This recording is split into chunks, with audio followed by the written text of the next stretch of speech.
Assalamualaikum warahmatullahi wabarakatuh. Halo semuanya, perkenalkan nama saya Ahmad Fauzi dari bidang PPG Matematika. Pada video kali ini, saya akan menyajikan mengenai tugas elaborasi pemahaman topik 6 untuk mata kuliah kurikulum.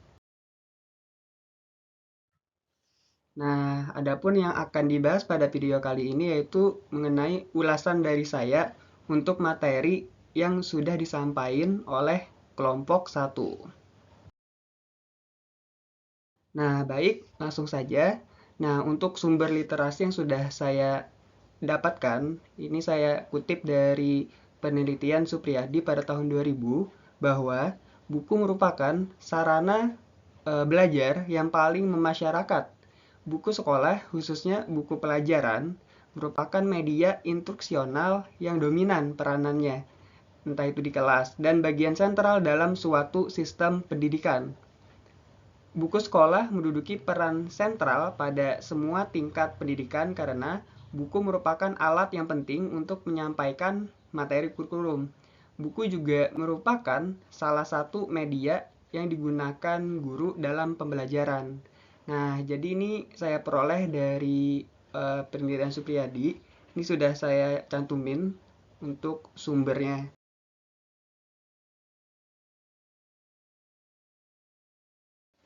Setelah saya membandingkan literasi buku yang saya temukan dengan pembahasan final kelompok 1 dan pemahaman saya sendiri, saya menyimpulkan bahwa ilustrasi yang sering digunakan oleh guru, yang pertama untuk buku teks atau buku pegangan adalah silabus atau penuntun seluruh kegiatan pembelajaran.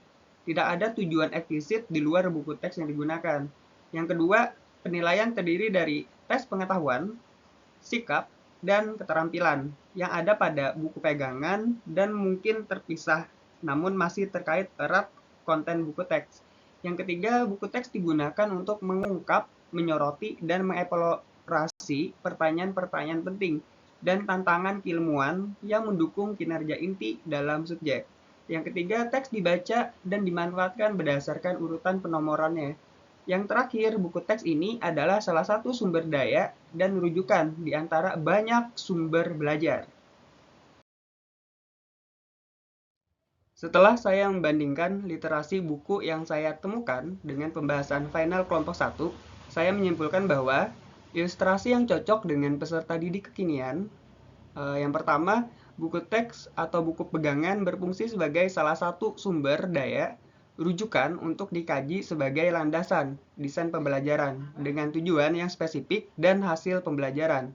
Yang kedua, buku teks digunakan untuk mengungkap, menyoroti, mengeksplorasi pertanyaan-pertanyaan penting dan tantangan keilmuan yang mendukung kinerja inti dalam subjek. Yang ketiga, hasil belajar yang diinginkan membutuhkan penilaian unjuk kerja yang bersumber dari keilmuan sebagai konten buku teks spesifik dari hasil pembelajaran. Buku teks tidak digunakan berdasarkan urutan penomoran, karena urutan membaca buku teks berdasarkan urutan tujuan pembelajaran yang diinginkan. Yang terakhir, buku teks ini adalah salah satu sumber daya dan rujukan di antara banyak sumber belajar, buku pegangan termasuk sebagian materi, dan umumnya hanya digunakan untuk merangkum ide-ide penting dan sebagai landasan memecahkan masalah dan dukungan argumen penting. Adapun saran yang bisa saya berikan untuk penyampaian dari kelompok 1 adalah yang pertama, persingkat durasi videonya. Nah, menurut saya video dengan durasi 18 menit 53 detik itu terlalu lama. Nah, kemudian saran kedua, video yang disajikan kalau bisa poin-poinnya saja. Video yang sudah disajikan masih dalam bentuk power text. Nah, kemudian yang ketiga, lebih ringkas lagi naskahnya. Pada LMS sudah disebutkan bahwa maksimal naskah yang dibuat itu 500 kata. Tapi kelompok 1 ada 1897 kata. Yang keempat, sumber yang lebih luas. Nah, sumber yang diambil bisa diperoleh melalui jurnal, proceeding, skripsi, ataupun disertasi.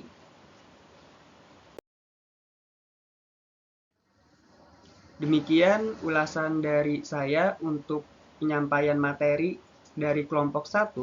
Semoga bisa bermanfaat dan lebih baik lagi. Saya akhiri. Wassalamualaikum warahmatullahi wabarakatuh. Terima kasih.